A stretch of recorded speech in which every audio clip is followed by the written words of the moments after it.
Thank you for staying tuned. It is still the conversation here on Lagos Television, and as Joshua announced earlier, we will be analyzing the proposed Lagos 2026 budget. You will recall that yesterday, Governor Babajide Sanwo-Olu presented the 2026 appropriation bill to the Lagos State House of Assembly, and the budget of shared prosperity with a total size of 4.237 trillion naira.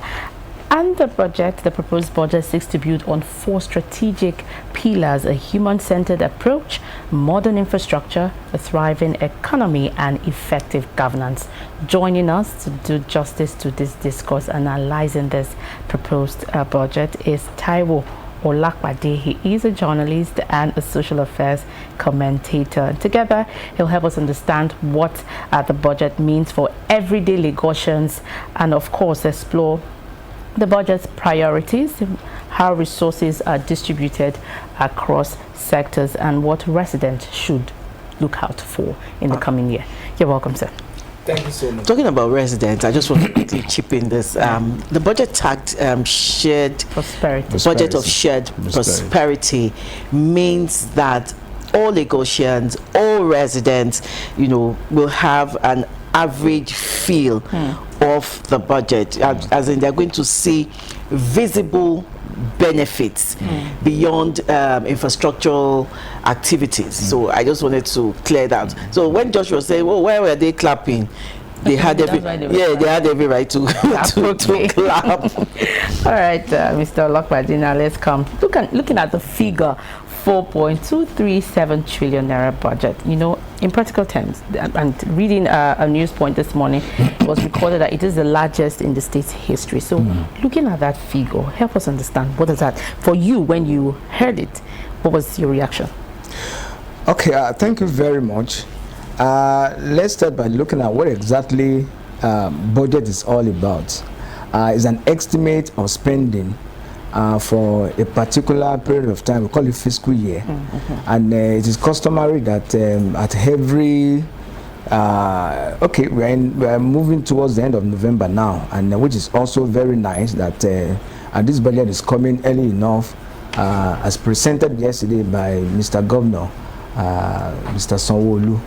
And just like I said, budget is just an intention of what we plan or what we intend to spend for a period of particularly 1 year. And for me, it looks so very ambitious, in the sense that we are talking about 4.2 trillion naira thereabouts. It looks so very ambitious. And Lagos crossed the threshold of a trillion naira budget, I think around 2021. We had about 1.1 trillion naira, and just last year we also had about a budget of about 3.36 trillion naira, so to say. So Lagos, as it is, I said it looks so very ambitious, but I don't think that Lagos can do any lesser in terms of number one, population, in terms of IGR, it has that potential, and also in terms of even what comes to the states in terms of FAC on a monthly basis. So definitely, it now depends on the true sense of budgeting, because one thing is to budget, another thing is to ensure that you really actualize that budget for people, just like Madam said earlier, to feel the impact. This is a budget, the government tagged budget of shared prosperity, which makes a lot of sense. But in the long run, are we seeing people sharing that prosperity or otherwise? But only time will tell. Maybe in the next 1 year, we can come back and do a review of the performance of 2026 budget. Okay, yesterday when Governor Babajide Sanwo-Olu presented the budget, he said it is anchored on 4 strategic pillars, which are human-centered approach, modern infrastructure, thriving economy, and effective governance. Looking at all these pillars now, which one of these pillars you believe is most critical for Lagos, especially when the budget is tagged budget of shared prosperity? Well, I think the last one, the governor said, good governance. I think it encapsulates even the three earlier mentioned. Yes. Thriving economy, modern infrastructure. The third one, which is thriving economy, human-centered approach. So if you look at it, the last one I think encapsulates every other one that has been said earlier. And whether we like it or not, we can't say one is more important than the other. We need infrastructure. The same way we need infrastructure like good roads, hospitals, schools, environments, you know, we need all these for us to have healthy living. And they say a healthy nation is a wealthy nation. So definitely all these are very essential, and that's why the governor was also meticulous about talking about the fact that this budget is based on 4 pillars, and the 4 pillars, just like you also rightly pointed out, are very essential for us to have a better living in 2026 in Lagos State, because the population is growing geometrically. Whether we like it or not, sometimes I think the last time I came, I said I don't really envy any governor of Lagos State, because you are thinking about providing good water, you are thinking about providing multiple roads, you are thinking health, education. If you think too much, you quickly develop white hair and you'll be having a sleepless night. I don't even know when governor goes to sleep, because of the number of things that he has to do, because of the number of population that he has to cater for. We are talking about over 20 million people and it's still fast growing. Okay, let's look at the sectoral allocation one by one now. Let's start with the one that received the most allocation, which is economic affairs, with 1.372 trillion naira, and this covers tourism, transportation, agriculture and industrial development. Is Lagos, you know, looking at that huge sum, is Lagos investing enough in economic diversification beyond its traditional commercial strengths? Well, in terms of budget allocation of resources to different sectors, it is not in my own capacity to fault the distribution of this money across different sectors, so long that no sector is left behind. Every sector is taken care of. Every sector is given the place of priority. However, by the current happenings in our country, I expect that security must be well taken care of. Because whether we like it or not, we see what is going on in Kwara State at the moment. And we cannot say because Kwara, it hasn't happened. Yes, you know, that's or we are not praying for it to happen. We must be proactive. We can't just be praying that it will not happen. We must do the needful. And I was just even chatting with someone that works here, I think about a few minutes ago before coming into the studio. We are saying this is the right time for Lagos State government to ensure that they have a kind of a screening exercise, particularly the major entry into Lagos around Vega. They must have. It has become a must. It has become a must in the sense that people, we are not saying people shouldn't come in. So people shouldn't misunderstand my position. But my position that I stand firmly because of this insecurity that is really very much in the face. Now, Kwara State is experiencing its worst security situation now. Kidnapping today, killings tomorrow. And we cannot afford, by the population of Lagos, we keep saying that God forbid. God will only forbid if you also do the needful. You don't just pray, you pray and walk. That's what the Bible and the Quran says. You don't receive manna from heaven. You must work for your pay, and you must earn your pay in a manner that is also justifiable. So I'm of the opinion that Lagos State as a government must wake up now. This is the right time, and I'm happy that recently we also had governors of the Southwest under the Dawn, you know, this Dawn initiative came together talking about security. They even demanded that this is the time for us to also really actualize or activate, as the case may be, the state police. Why don't you also, at this moment, because of this insecurity, also ensure that each state also controls how they deploy security across the nook and crannies of the state. So for people coming into Lagos, whether you are coming from the south, from the north, from the east, they must do a screening exercise. Where exactly are you going? How many days are you? We are not saying people shouldn't come in, but we must know their destination. We must know their intention. People can't just come in and they come in just like that. So we must be proactive. And one of the ways we can checkmate insecurity, getting the flow into Lagos is to ensure that we profile people coming into the state, particularly from this major point of entry, which is, they call it beggar, or So I hope the security agency in Lagos State are looking into that direction to ensure that we must be proactive. I'm glad you mentioned security. Sorry, Joy. 147 billion naira was allocated to security. Aside the kidnapping that we're saying we should be proactive about, Lagos also has its own insecurity issues, though not so pronounced, but it is still there. Cultism and traffic robberies, we have that.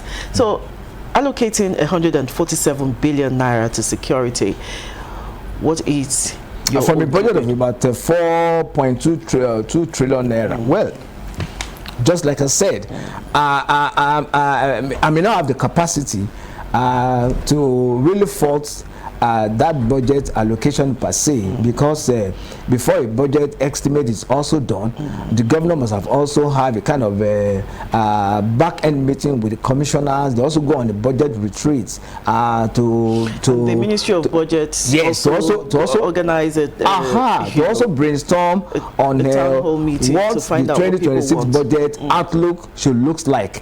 So it must have been a collective decision to say, okay, let's allocation. But I'm just saying, as a Nigerian and as also a concerned Nigerian as it is, that ordinarily security should be prioritized. Ordinarily agricultural sector should be prioritized, because now we are now in the days of stomach infrastructure. People are saying being power here and there, the food crisis, because aside the insecurity that is plaguing us, another major challenge is food crisis. Because of our population is growing, because most of our farmers cannot also access their farmland because of this insecurity. That's the reason why we're having a food inflation, and that's the reason why we're having the food crisis. So if any governor is really thinking right, you will also know that agriculture is a sector that must also be prioritized. You must also invest heavily for you to be able to at least bridge the gap of that shortage, which is leading to inflation and which is making people to say food prices are always on the increase. So if you can do that, ensure that you also do a lot of mechanized farming, also empower the farmers, give them and I'm happy that we are seeing that, particularly from the Lagos State Ministry of Agriculture. Recently we had the Onje Eko support initiative to farmers in Lagos State, for those the poultry farmers and the likes, and the essence is to ensure that when they also receive support from government is also expecting that by the time the residents who are the consumers of this product at the final phase, it also come to them at the subsidized rate. You know, the state government has also done something like Onje Eko before, that they sell food directly to people at I think 25-50% discount. But now the subsidy is going directly to farmers with the aim that by the time the final consumer, who are the resident of the state, will also go to market and buy. We also buy at a reduced maybe 25% or 20%. But the idea is noble. So, and I expect that the tradition should continue. Government should focus more security and also infrastructure, fine, and the third leg should also be the area of agriculture.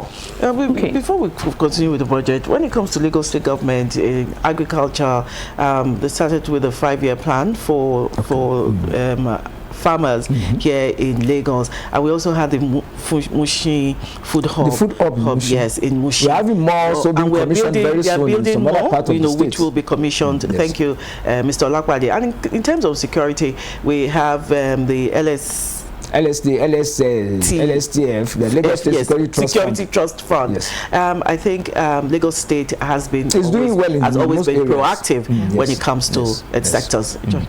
Okay, I want to talk about education now. Education received 249.13 billion. Looking at the current state of public schools, infrastructure, teachers' welfare, and what have you, what areas do you think that the allocation should prioritize? Well, education, whether you like it or not, a nation that doesn't accord priority to education, that means such a nation will be found wanting in the community of nations. And a nation that aspires development, socio-economic growth, must also accord priority, must give adequate attention to education, because all we are saying today, if not for the fact that our parents deem it fit to also invest on us, of course we won't be here talking about either budget or no budget, as the case may be. So education is another area that must be given attention. Unfortunately, because of this insecurity, the schools has become so vulnerable, particularly even the girl child now in some part of the country. But that shouldn't deter us. That shouldn't discourage us in ensuring that we place education in a very high esteem, because in the future, it's like what we are planning now, we will surely get it in the nearest future by also ensuring that we invest heavily, ensure that sometimes we hear that some schools that the children are still lacking infrastructure like furniture, like bench. Sometimes we see exclusive picture of some schools where children was sitting maybe on the bare floor. It shouldn't be at this 21st century. It shouldn't be at this Lagos, which is also a smart city. We shouldn't hear such a story. And I'm hoping that this budget of 249 billion naira will be able to also provide enough infrastructure to most of our secondary schools, most of our primary schools, and some tertiary institutions that are also owned by the Lagos State government. Also, in terms of books, you must also additional materials, library. We don't usually hear more about library. When we were growing, there are so many public libraries around the state, but now hardly you can really pick, point to one library, except the one maybe very close to it Agnes on Macaulay. You find it difficult now to say, I want to go to the library. That's what we do when we are growing up. So government can also return this era of more public library for people, for students to walk in and do their studies and go back committed to their schools or to their different homes. And again, we can also be talking about education without also taking care of our teachers. Our teachers need training and retraining. Our teachers, their welfare should be paramount in the hands of Mr. Governor. Their salary must be paid as at when due. Their salary must also be a top notch in the sense that we know the minimum wage now is about, I think about 70,000 naira thereabouts. I know Lagos State government is already making payment of such. That payment of 7,000 naira, I'm sure it has taken up in Lagos. But the teachers, the doctors, they must be prioritized in terms of welfare, in terms of their salary, and every other thing, training and retraining.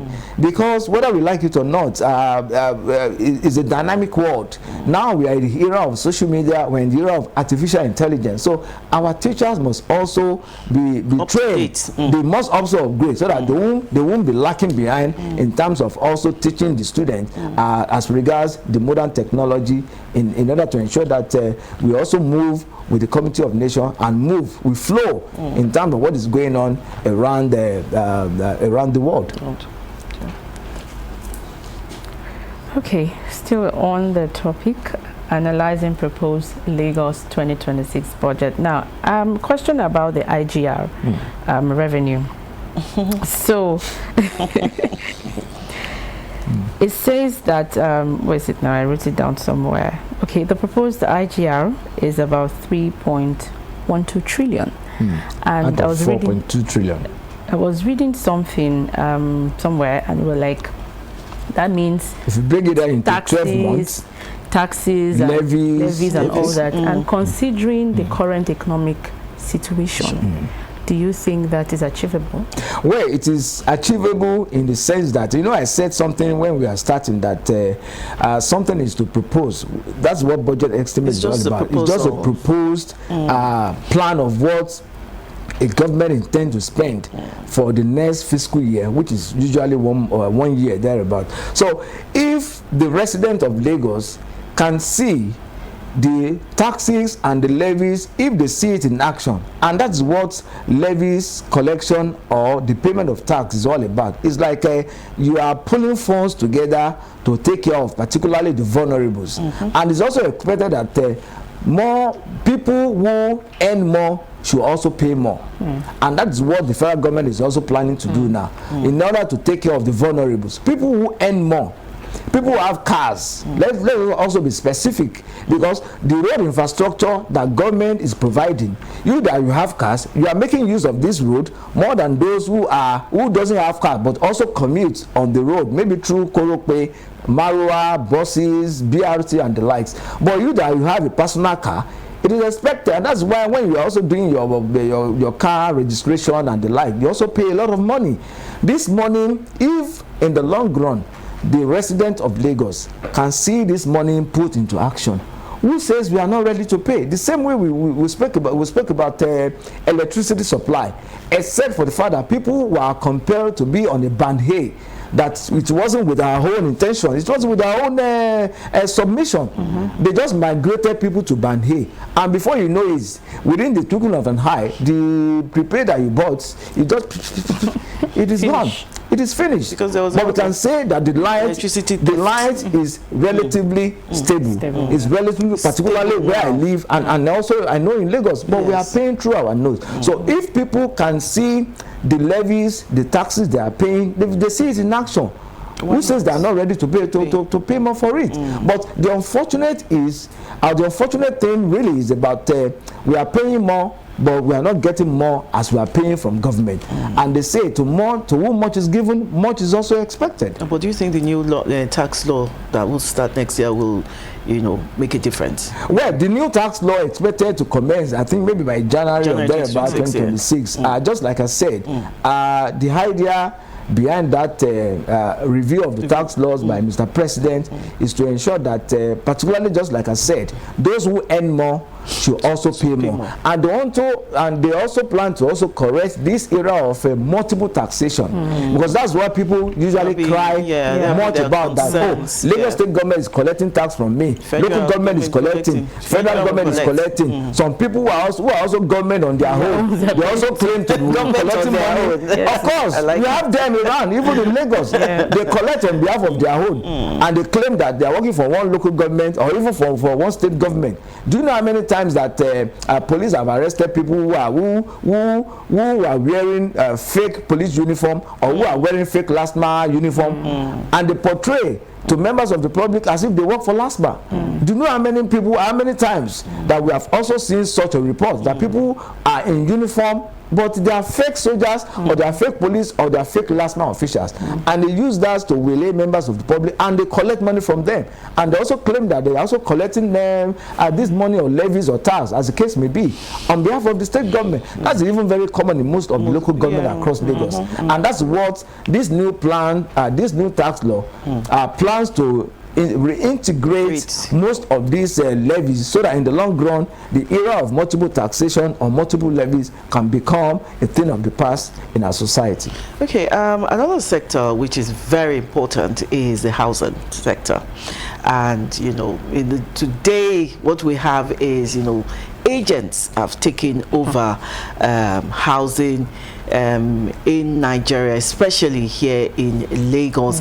The landlords, you don't even really have a say, but the agents are the ones that are in charge, now charging ridiculous percentages, and caretakers for rents. So when we're saying in a place where we have housing deficit, and the Lagos state government has allocated 124 billion naira to housing, how noticeable would this impact have on residents, especially when we do not have low-cost housing anymore. The last time we had, you know, some of our guests said it here yesterday, was during Jakonde, where everybody could afford, you know, housing. They could afford to buy.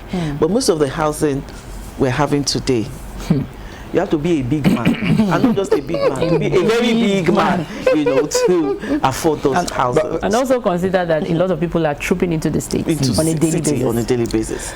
Well, I'm happy you took that Baba Jakonde of blessed memory from my mouth, because we quickly make reference to the era of Baba Jakonde, even in terms of education. We had free education. During the time of education. I'm a beneficiary. So, does it mean that we don't have the money at this moment to still have free education, free medical services or medical care for our people? The answer is yes, we have the money. So why is our government at the federal, at the states, and at the local government level are not doing it now? This is even the era of more money we are making because of these the removal the stopping of fuel subsidy. States are getting more money. They're even getting more allocation. Local government are getting more allocation. And they're getting it directly. Who says they can bring back the era of free medical care, the era of free education? Who says no? Who says we can't do it across states, across the federation? I'm not talking about Lagos now. So we quick make reference to late Alhaji Lateef Jakonde. Until today, some people call it Ile or what do they call it? No, it was the school that was the school. Even that school that they call it, produce some of our current leaders of today.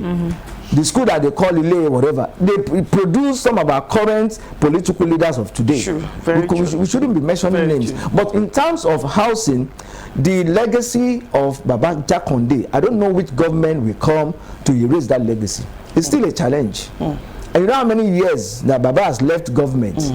We are still making reference, and people still live in those houses up to this moment. But however, the times we have now are different. If we are talking about infrastructure, materials, even cement alone, you know how much cement was then. Maybe the amount that we used to buy one cement is the amount they used to build a whole house. They may be about 30 years or thereabouts. But even at that, the essence of governance is protection of life and property and the welfare of the citizens.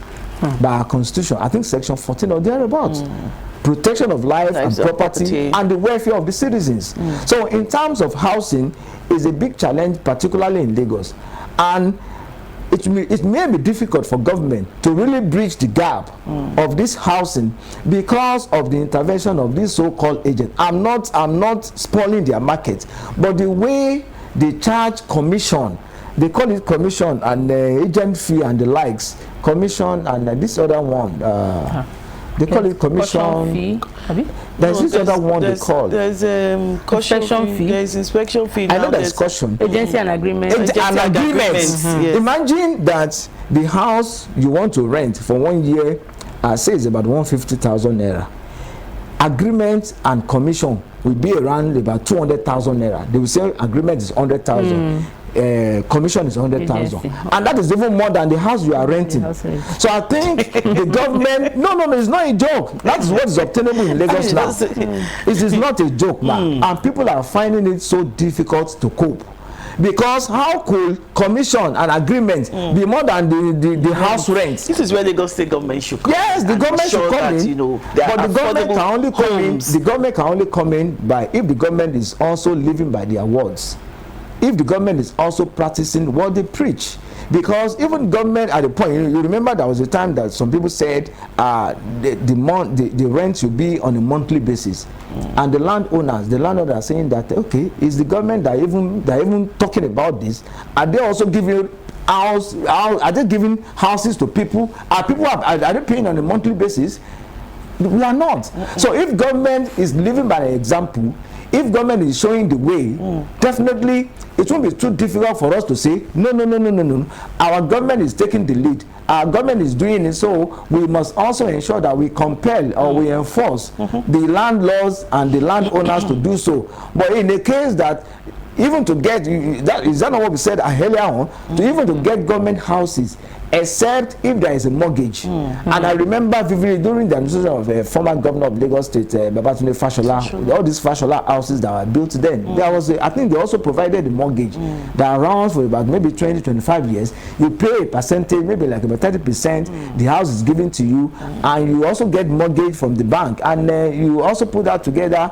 Before you know, in about 10-15 years, you've been able to pay the mortgage and also pay the balance of the Lagos homes there under Governor Fashola. Yes. And I know we also have similar package under Governor Sanwo-Olu at the moment, but rent to own, rent to home and the likes. But what we are saying in essence is government should lead by example, and government should critically look into this aspect. It's really affecting many residents, and you know, government is making frantic effort to bridge this housing gap.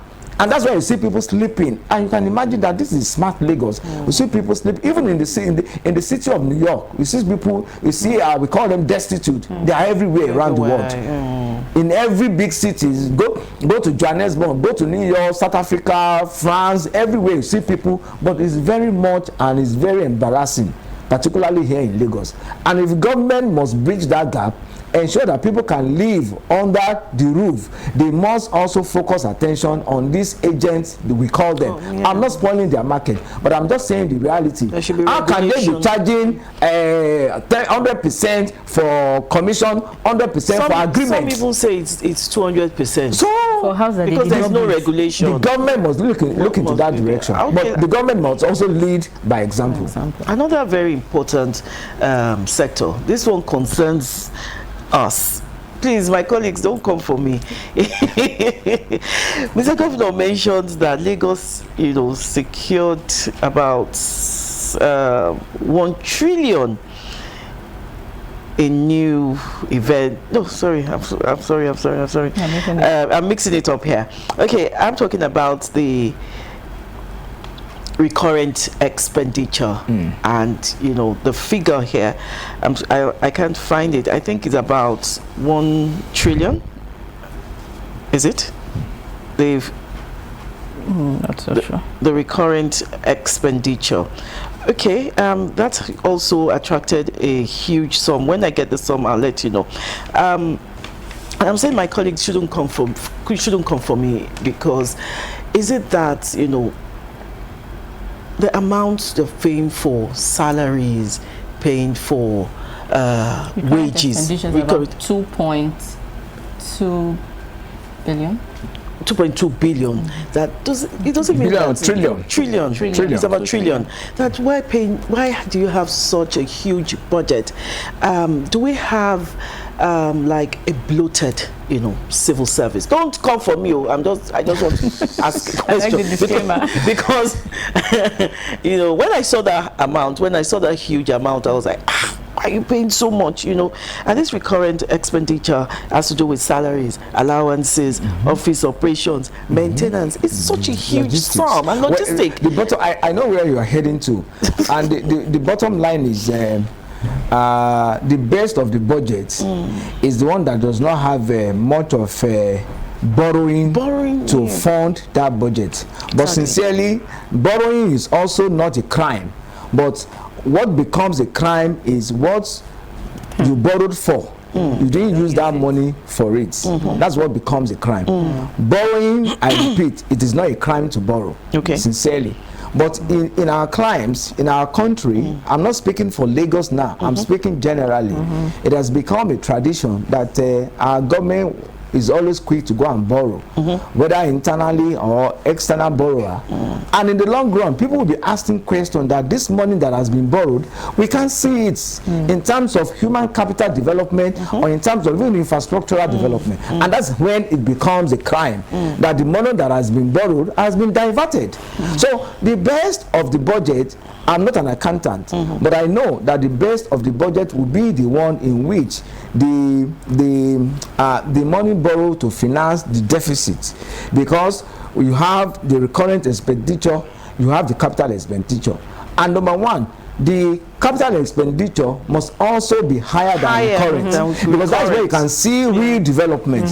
But when the recurrent is bigger than the capital, that means you will see lesser in terms of infrastructure. So number one that we must focus on is to ensure that the capital expenditure that will comes in terms of building roads, building hospitals, building new schools, and the likes, which we have seen in most part of Lagos. We can see projects across board, which I also want to say kudos to Mr. Governor. But for every work done, we're also saying that also more work to be done. And for recurrent, which is also like payment of salaries, allowances, logistics, it must be smaller than the capital expenditure. But whether we like it or not, this budget size of a 4.2 something trillion naira presented yesterday, we're also likely to see it also being going up, because of course the House will also sit, they look at it, they scrutinize it, they also feel like, okay, Mr. Governor, maybe in this area, let us no, when they see budget for security, they will say,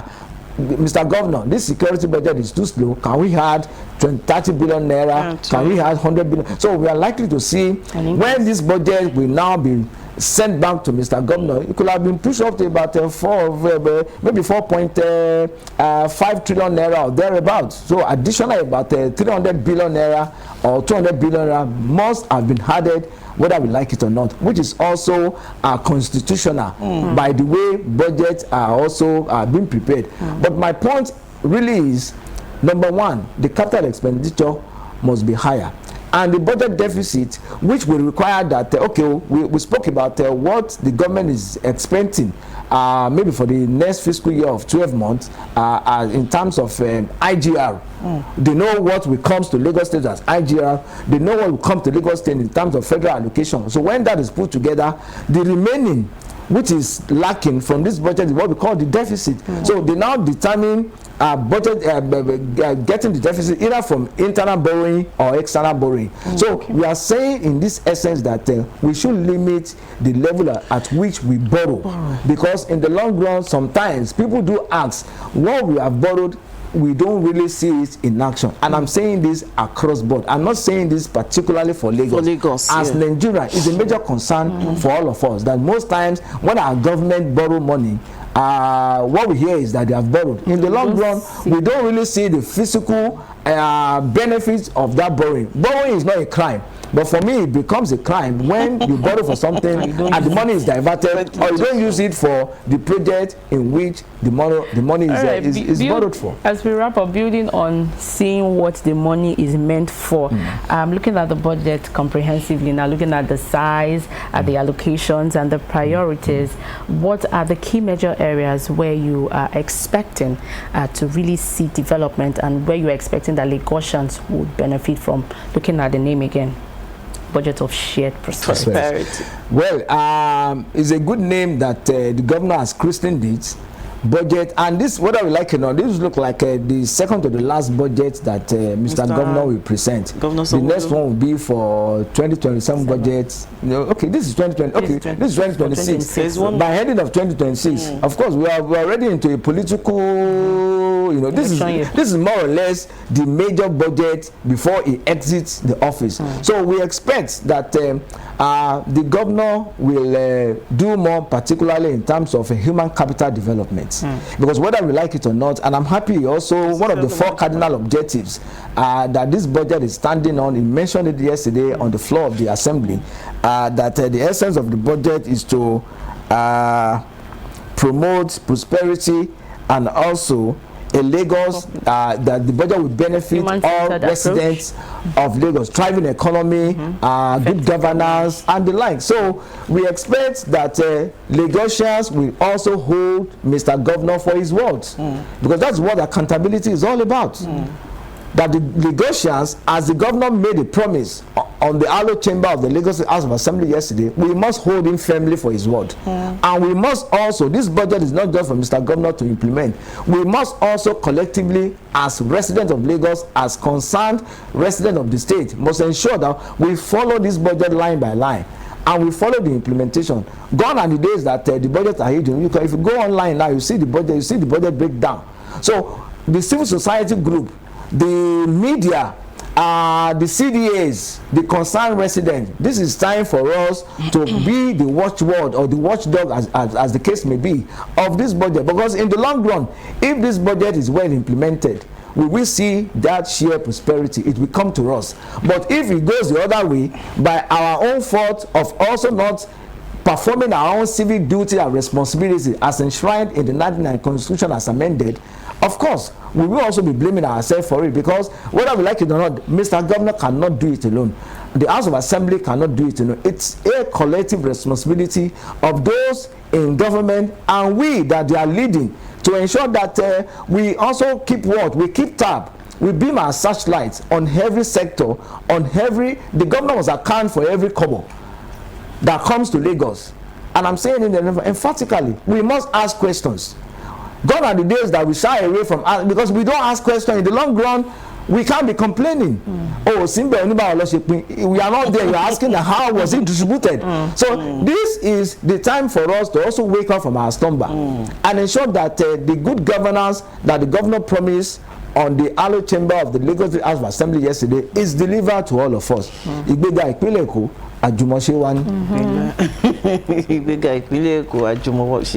you very much, Mr. Taiwo Olakpade. I've always, maintained the fact that it's not about the size of the budget, it's how every resident feel the impact of the budget, its implementation and all whatnot. Again, we've been talking about the Lagos 2026 budget of shared prosperity presented by Governor Babajide Sanwo-Olu yesterday, and we've had Mr. Taiwo Olakpade analyzing, discussing and commenting on the budget. He's a journalist and social affairs commentator. Thank you for joining us once again. Thank you so much for having me. We'll go on a short break. When we come back, the conversation continues.